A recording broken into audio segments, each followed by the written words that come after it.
उत्तराखंड में होने वाले 2022 के विधानसभा के चुनाव को लेकर सभी पार्टियों ने अपनी अपनी तैयारियां पूरी कर ली हैं। बीजेपी कांग्रेस लगातार जीत के दावे कर रही है, लेकिन इस बार दिल्ली से चलकर उत्तराखंड की राजनीति में कदम जमाने को लेकर आम आदमी पार्टी भी पूरी सक्रियता के साथ जनता के बीच पहुंच रही है। लगातार एक के बाद एक जो है कार्यक्रम में शामिल होने के लिए दिल्ली के मुख्यमंत्री अरविंद केजरीवाल भी यहां पर पहुंच रहे हैं। आपको बता दें कि अब इस बार का जो विधानसभा का चुनाव होने जा रहा है, बड़ा दिलचस्प चुनाव होगा, क्योंकि इस बार त्रिकोणीय यहाँ पर जो है चुनाव हमें देखने को मिलेगा। आम आदमी पार्टी दिल्ली की तर्ज पर जिस तरीके से वहां पर विकास हुआ, महिलाओं को लेकर जिस तरीके से योजनाओं को लागू किया गया, ठीक उसी प्रकार से उत्तराखंड में विकास करने का दावा किया जा रहा है। परिवहन, बिजली और तमाम विकास और साथ ही शिक्षा को लेकर सुविधाओं को जो है जनता तक पहुंचाने का काम करने की बात सरकार बनने के बाद आम आदमी पार्टी की ये दावा किया जा रहा है। आम आदमी पार्टी की तरफ से दावा ये भी यहां पर किया जा रहा है कि जिस तरीके से दिल्ली में विकास हुआ, उसी प्रकार से उत्तराखंड की जनता का विकास होगा। उत्तराखंड में होने वाले विधानसभा के चुनावों को लेकर मेरे सहयोगी मनीष कागरान ने खास बातचीत की उत्तराखंड आम आदमी पार्टी के प्रदेश उपाध्यक्ष हेमा भंडारी और साथ ही हरिद्वार जिले के जिला सचिव अनिल सती से। उन्होंने क्या कुछ कहा, आइए आपको सुनवाते हैं। देखिए, इस समय हम हरिद्वार के अंदर हैं और अगर हम बात करें उत्तराखंड की राजनीति की, तो 2022 के अंदर उत्तराखंड में चुनाव होने हैं, विधानसभा चुनाव होने हैं और उसकी जो हलचलें हैं अभी से तेज़ होनी शुरू हो गई है। अगर हम बात करें उत्तराखंड के इतिहास की, तो उत्तराखंड देखा जाए तो 20 साल से ज़्यादा हो गया है, एक जवान हो गया उत्तराखंड, बालिग हो चुका उत्तराखंड। उसमें अगर हम बात करें तो सरकारें जो आई हैं यहाँ पर, वो एक बार भाजपा और दूसरी बार कांग्रेस, सिर्फ यही 5-5 साल का अंतर चला रहा है। पर उत्तराखंड की जो समस्याएं हैं वो हमेशा बरकरार रही है और ये भी हम दर्शकों को बताएं कि समाजवादी पार्टी और बसपा का रोल भी उत्तराखंड की जो सरकारें हैं उनमें रही है। जबकि बसपा की जो कुछ सीटें जो निकल करके आई, तो भाजपा की जब सरकार थी तो उसके अंदर कैबिनेट मंत्री भी बसपा के रहे हैं। पर अगर हम बात करें कि करीबन 1-1.5 साल की, तो बसपा और समाजवादी पार्टी कहीं भी उत्तराखंड के अंदर नज़र नहीं आ रही। पर एक पार्टी जिसने दिल्ली के अंदर कमाल करके दिखाया, आम आदमी पार्टी, वो उत्तराखंड के अंदर दस्तक दे रही है और कहीं ना कहीं भाजपा और कांग्रेस की मुसीबत बनती जा रही है। हमारे बीच में आज हेमा भंडारी है, प्रदेश उपाध्यक्ष हैं आम आदमी पार्टी की। तो बात करेंगे कि किस तरीके से वो पहाड़ चढ़ने की जो बात कर रहे हैं, क्योंकि अरविंद केजरीवाल का भी 2 दौरे करीबन उत्तराखंड में हो चुके हैं और 2 दौरे होने के बाद वो 2-2 गारंटियां यहाँ पर जनता को दे गए हैं, उत्तराखंड की जनता को दे गए हैं। तो बात करेंगे कि किस तरीके से 70 विधानसभाओं पे चुनाव लड़ेंगे। महिलाएं हैं, महिलाओं के मुद्दों के बारे में बात करेंगे कि उत्तराखंड के अंदर जो महिलाएं हैं बहुत अशिक्षित भी हैं, तो उनको कैसे उठाएंगे। एक तो हेमा भंडारी जी, आपका नेशन 24 न्यूज़ में स्वागत है। और 2022 का चुनाव नज़दीक ही है और तैयारियां सबने हुई कर रही हैं सारी पार्टियां। आप लोग भी उत्तराखंड में आ रहे हैं, अरविंद केजरीवाल जी का दौरा रहा, मनीष सिसोदिया जी का यहाँ पर दौरा चल रहा है। कई गारंटियाँ, ऐसा तो नहीं कि ये जो गारंटियाँ हैं, 2-2 गारंटियाँ अरविंद केजरीवाल दे गए हैं, ये सिर्फ चुनावी हथकंडा हो या चुनावी लॉलीपॉप हो सिर्फ जनता के लिए। देखिए, पहले तो मैं धन्यवाद करना चाहूँगी नेशन न्यूज़ का, जिसके माध्यम से हम जनता को बता रहे हैं कि आम आदमी पार्टी यहाँ पर क्या करने वाली है। जैसा कि अभी पहले हमारा 300 यूनिट फ्री बिजली का जो घोषणा की थी अरविंद जी ने, तो वो की गई थी कि दिल्ली में 200 यूनिट बिजली फ्री देने का जो वादा किया था वो पूरा किया। और अब उत्तराखंड में, क्योंकि उत्तराखंड की बिजली है जो हम और स्टेट में देते हैं, तो यहाँ पर और ज़्यादा हम जो है जनता को सुविधा दे सकते हैं, क्योंकि बिजली के बिल। दूसरा, हमारा एक दूसरी जो गारंटी है रोज़गार की, तो हमारा एक सर्वे किया गया था पूरे उत्तराखंड में और उसमें हमारा 70% जो निकल के आई थी बात कि रोज़गार नहीं है, यहाँ पर पलायन हो रहा है। तो इसीलिए जो दूसरी गारंटी है उसको देखते हुए दूसरी गारंटी हमने रोज़गार की निकाली। उसमें पूरा स्टडी किया गया कि हम जो है 6 महीने में यहाँ पर 1 लाख वैकेंसी निकाल सकते हैं उत्तराखंड में, और किस तरह से हम यहाँ पर संसाधनों द्वारा यहाँ पर रोज़गार दे सकते हैं।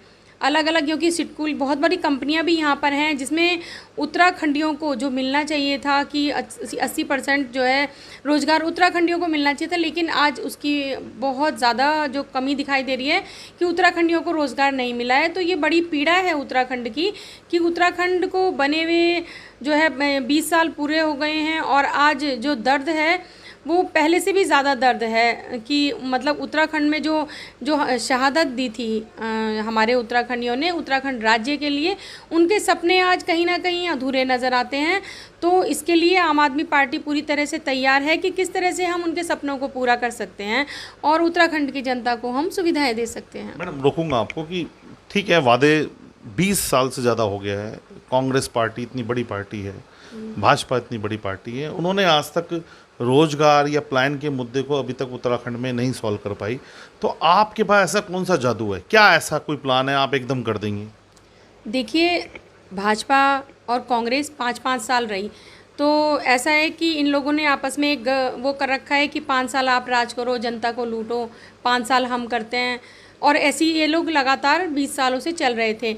लेकिन जब मतलब जनता एक तीसरे विकल्प को तलाश रही थी और उनके पास कोई विकल्प नहीं था, आज आम आदमी पार्टी उनके लिए विकल्प का रूप है, क्योंकि केवल एक मुख्यमंत्री अरविंद केजरीवाल जी ही ऐसे मुख्यमंत्री हैं जिन्होंने कहा कि मुझे वोट तब देना जो मैंने काम किया है, अगर मैंने काम नहीं किया तो मुझे वोट मत देना।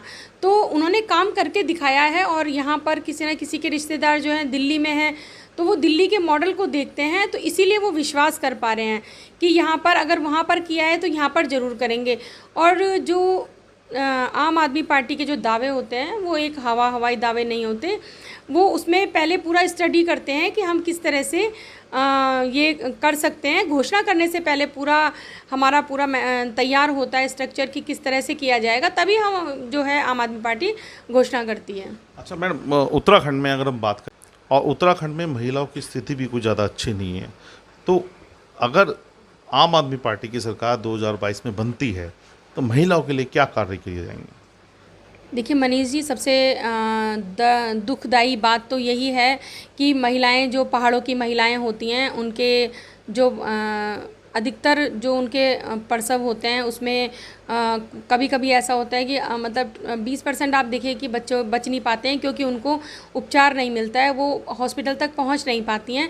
तो हम जो है एक तो जो मोहल्ला क्लिनिक खोला है, यहाँ पर हमारा रहेगा कि हर गांव में हम एक क्लिनिक खोलें उस तरह का कि उनको वहाँ पर हम सुविधाएं दे दें दवाइयों की, उनको बहुत ज़्यादा क्रिटिकल केस में ही उन्हें जाना पड़े और हम गांव-गांव में सुविधाएं दें। और यहाँ पर अभी कुछ दिन पहले ही यहाँ हरिद्वार में भी एक महिला अस्पताल में एक महिला तड़प रही थी, बिल्कुल उसका प्रसव बिल्कुल तैयार था कि उसका प्रसव गेट पे भी हो जाता अगर मैं उसको लेके नहीं जाती।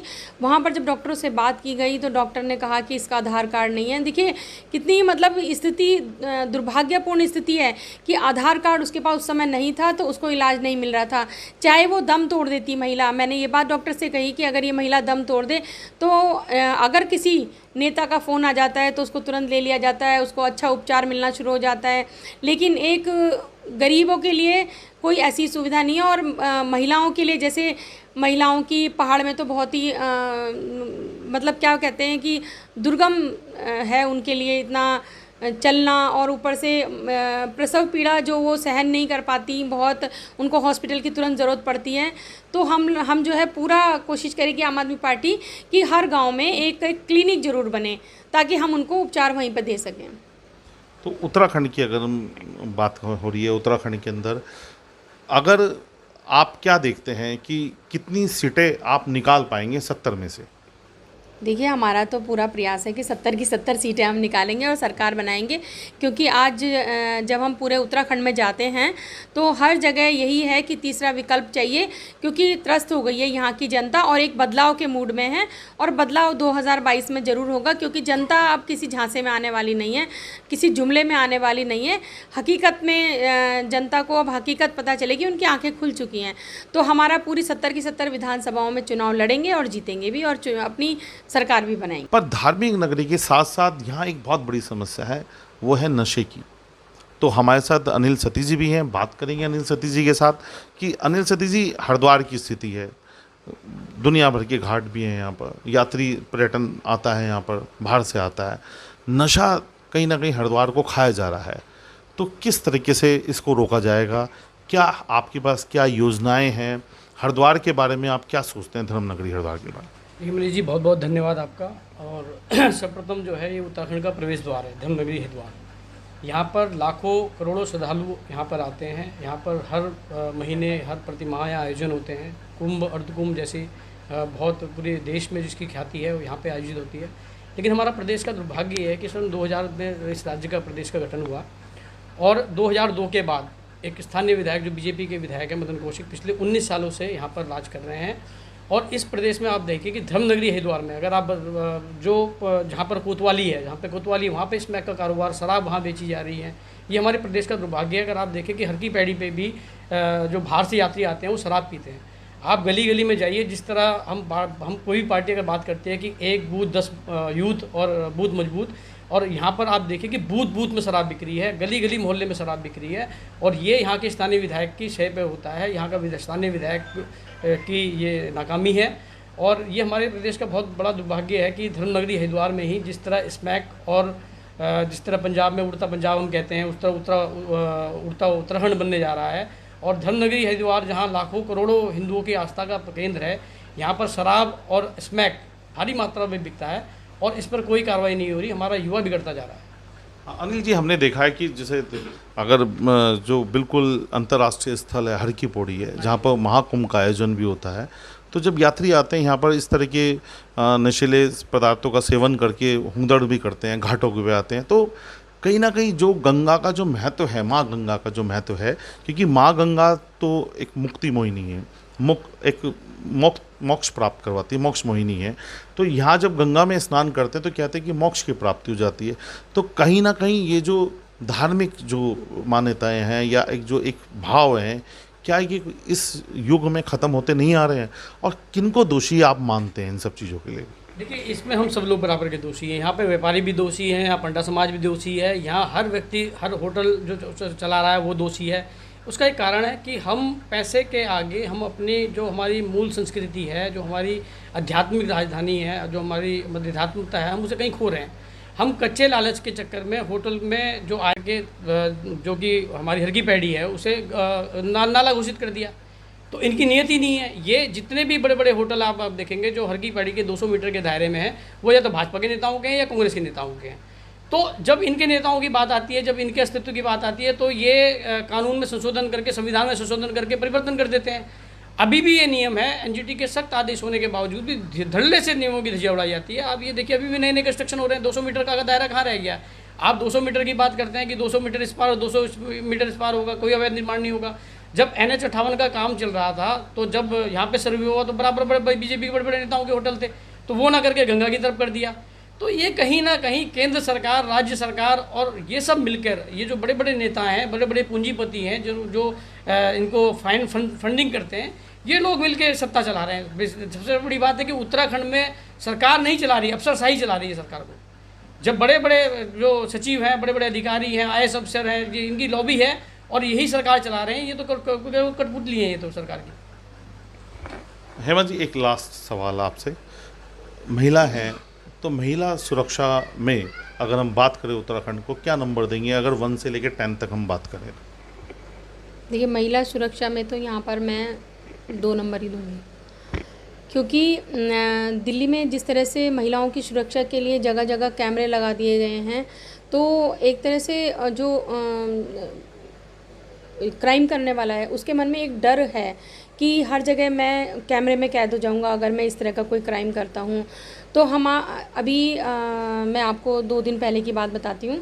2 दिन पहले यहाँ पर जो जर्ज कंट्री के पास में एक हाईवे है, मतलब पुल के ऊपर चढ़ने का, तो वहाँ पर एक कार जो है महिला को वो करके चली जाती है, एक्सीडेंट करके चली जाती है।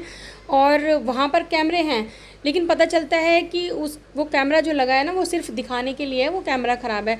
तो बड़ी दुर्भाग्यपूर्ण स्थिति है कि महिलाएं अपने आप को एक सुरक्षित महसूस नहीं करती हैं, क्योंकि कहीं पे भी चौराहे पे भी हम लोग अपने आप को सुरक्षित महसूस नहीं करते हैं। तो हम आम आदमी पार्टी का रहेगा कि वो महिलाओं की सुरक्षा के ऊपर विशेष ध्यान दे। और आप दिल्ली में देखेंगे कि महिलाओं के लिए उन्होंने बस यात्रा फ्री करी है अरविंद जी ने, और जगह जगह महिलाओं की सुरक्षा के लिए कैमरे लगाए हैं। तो हमारी सरकार यहाँ पर आएगी तो हम महिलाओं की सुरक्षा पे विशेष ध्यान देंगे। अच्छा, एक शिक्षा पे भी नंबर दे जाएं आप, शिक्षा पे क्या नंबर देंगे? शिक्षा पे 0। रोजगार भी दिया है, 10,000 के करीब युवाओं को उन्होंने रोज़गार दिया है। और भौगोलिक स्थिति बिल्कुल अलग है, आप सही कह रहे हैं, लेकिन यहाँ पर क्या है कि शिक्षा की जो बदहाल स्थिति है, टूटे फूटे गांव में आज जो पलायन हो रहा है, वो देखते हैं कि गांव में स्कूल ही नहीं है। जो पहाड़ों में स्कूल हैं तो वो ऐसी जर्जर स्थिति में है कि वहाँ अपने बच्चों को कोई पढ़ाना नहीं चाहता। वहाँ पर अस्पतालों में जाने के लिए क्या है, अगर कोई बुज़ुर्ग बीमार हो जाता है तो उसे डंडी कंडी का सहारा लेना पड़ता है। नहीं मैडम, शिक्षा बताइए कि दिल्ली में क्या शिक्षा थी और आप यहाँ कैसी शिक्षा देंगे सरकार आई तो? दिल्ली में जब अरविंद जी की सरकार नहीं थी, आम आदमी पार्टी नहीं थी, तो वहाँ के स्कूलों की जो है बदतर स्थिति थी। सरकारी स्कूलों की बात मैं कर रही हूँ। और आज जो शिक्षा मॉडल है वो पूरे मतलब देश में क्या विदेश में भी वो बहुत मशहूर है कि दिल्ली का शिक्षा मॉडल। तो मनीष सिसोदिया जी ने जो दिल्ली को दिया है कि आज बड़े बड़े जो पूंजीपति हैं वो भी अपने बच्चों को चाहते हैं कि वो गवर्नमेंट स्कूल में पढ़ें, क्योंकि उनकी शिक्षा व्यवस्था बहुत ज़्यादा सुधार किया है। और वो लगते नहीं है कि वो एक सरकारी स्कूल है, वो लगता है कि एक प्राइवेट स्कूल में जा रहे हैं बच्चे। मैडम ये बताइए कि ठीक है, वो दिल्ली मॉडल, शिक्षा मॉडल ये है, पर ये बात समझ में नहीं है कि वो मॉडल कैसा है। क्या आपने ऐसा क्या करा हुआ अनोखा काम जो आप कह रहे हो कि मॉडल, शिक्षा मॉडल हम पेश करेंगे, उत्तराखंड में भी ऐसे करेंगे? देखिए, वहाँ पर सबसे पहले शिक्षा की पद्धति को सुधारा गया। वहाँ पर जो है पहले स्कूलों की स्थिति, उनको बैठने की मतलब जो स्टूडेंट्स के लिए बैठने की व्यवस्था, पहले दरी बिछा के बैठा करते थे और फिर या टूटी फूटी टेबल वगैरह होती थी। आज उनको बिल्कुल एसी रूम बना दिया गया है, कैमरे लगा दिए गए हैं स्कूल में। पढ़ाने के लिए वेल एजुकेटेड टीचर वहाँ पर हैं। और जिस तरह से मतलब जो प्राइवेट स्कूल में जो एटमॉस्फेयर होता है कि बच्चों के लिए पार्क हो गया, ये सब चीज़ें हो गई, वो हमने वहाँ पर बच्चों को वहाँ पर अवेलेबल कराए हैं। सरकारी जो कहते थे कि वो प्राइवेट स्कूलों में बच्चे जाते थे, उनको जो भी सुविधाएं वहाँ मिलती थी वो हमने सरकारी स्कूलों में उनको देने की वो किया है, वो दिल्ली में दिए हैं। तो उत्तराखंड में अगर सरकार आपकी आई तो कब तक आप ये शिक्षा का मॉडल तैयार कर पाएंगे? उत्तराखंड में देखिए, सरकार के आते ही हमारे लगातार जो हम वादे कर रहे हैं, एक एक करके हम सभी वादों को पूरा करेंगे और शिक्षा पे ज़्यादा तेज़ी से ध्यान दिया जाएगा, क्योंकि हम एक भविष्य सुधार रहे हैं। आने वाले भविष्य को हमें ज़्यादा ध्यान देना है कि आने वाले भविष्य हमारा तभी सुधरेगा जब हम बच्चों को अच्छी से, आज जो स्थिति है कि बच्चा बचपन से ही जो है थोड़ा सा बड़ा होता है तो नशे की लत में पड़ जाता है और इतना ज़्यादा, तो उसको हम अच्छी शिक्षा देंगे, किसी जुमले में आने वाली नहीं है। हकीकत में जनता को अब हकीकत पता चलेगी, उनकी आंखें खुल चुकी हैं। तो हमारा पूरी 70 की 70 विधानसभाओं में चुनाव लड़ेंगे और जीतेंगे भी और अपनी सरकार भी बनाएंगे। अच्छा महिमा जी, कंडीशन इस तरह की देखी जाती है कि कभी कभार सीटें पूरी नहीं आती, बहुमत पूरा नहीं मिल पाता, तो कांग्रेस भी है, भाजपा भी है और आम आदमी पार्टी, अगर कभी भी इस तरह की कंडीशन मिली कि 3 यहाँ विकल्प निकल करके आए और सीटें मिलती चलेगी, तो किन के साथ जाना अगर पसंद करेंगे अगर सरकार बनाने वाली बात हुई, भाजपा के साथ या कांग्रेस के साथ? देखिए, आम आदमी पार्टी तो ये भी बता दीजिए, मन की बात भी बता दीजिए। हाँ, मन की बात है कि आम आदमी पार्टी तो अपनी ही सरकार बनाएगी और अपनी सरकार बहुमत से लेके आएगी। तो ठीक है, अब बात करते हैं धर्मनगरी हरिद्वार की। हमारे साथ जिला सचिव अनिल सतीश जी भी हैं। और धर्मनगरी हरिद्वार इसलिए इम्पॉर्टेंट है क्योंकि यहाँ पर आए दिन यहाँ पर मेले होते रहते हैं, जो बड़े बड़े जो गंगा जो मेले होते हैं यहाँ पर होते हैं, और हर 6 साल में अर्धकुंभ और 12 साल में महाकुंभ का यहाँ पर आयोजन होता है। बड़े बड़े मेले होते हैं, बड़ा इम्पॉर्टेंट है और धार्मिक नगरी है यहाँ पर धार्मिक नगरी के साथ साथ यहाँ एक बहुत बड़ी समस्या है, वो है नशे की। तो हमारे साथ अनिल सतीश जी भी हैं, बात करेंगे अनिल सतीश जी के साथ कि अनिल सतीश जी, हरिद्वार की स्थिति है, दुनिया भर के घाट भी हैं यहाँ पर, यात्री पर्यटन आता है यहाँ पर, बाहर से आता है, नशा कहीं ना कहीं हरिद्वार को खाया जा रहा है, तो किस तरीके से इसको रोका जाएगा? क्या आपके पास क्या योजनाएं हैं?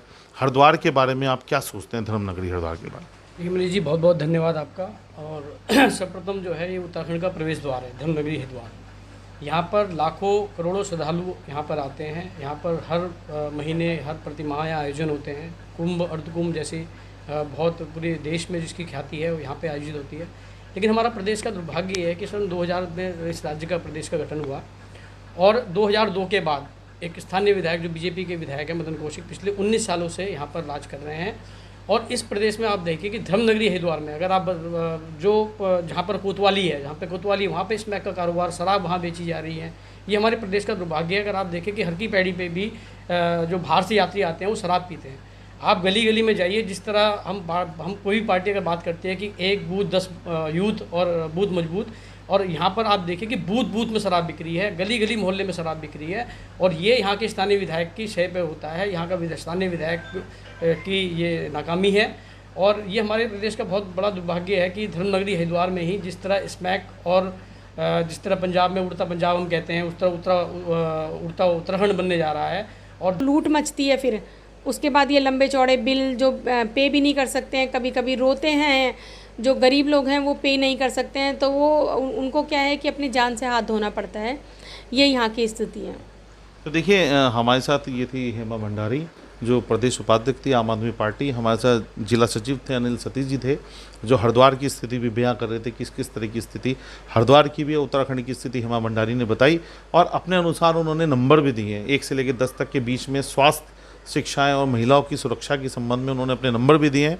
अब देखना ये होगा कि 2022 के चुनाव में जनता क्या नंबर देती है, आम आदमी पार्टी को कितने नंबर देती है, भाजपा को कितने नंबर देती है और कांग्रेस को, और किसकी सरकार बनाती है। ये तो आने वाला वक्त ही बता।